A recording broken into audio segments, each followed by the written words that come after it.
So an energy company has been found to have violated the rights and sovereignty of an indigenous tribe here in our country, thereby causing them irreparable harm.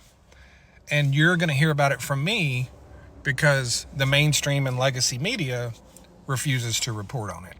The energy company is Enel, a clean energy company, and the tribe is the Osage.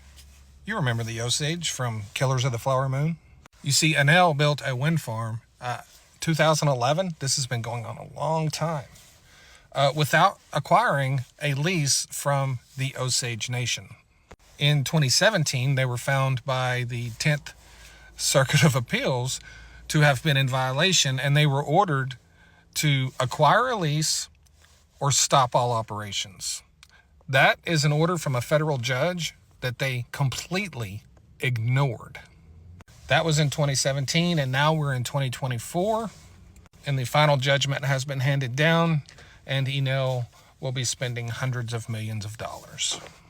They must deconstruct, tear down, and remove all of the wind turbines, transmission lines, and anything at all associated with that project at a cost of about $300 million.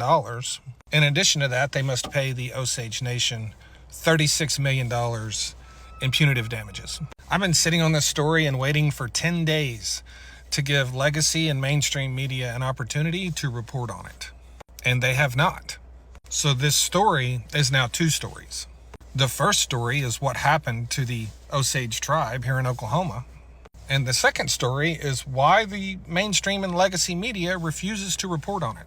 Why they refuse to report on the biggest litigation case against renewable energy in history. And they completely refuse to report on it.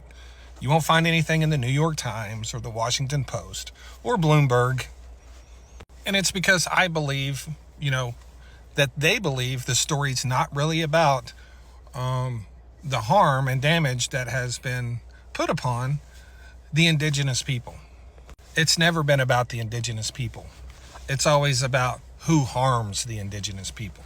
And in order for this story to be reported, the right people have to be harming the indigenous people. Like, if this was Exxon, I wouldn't be telling you this story because you would all know about it. But since it's Enel, clean energy provider, you don't.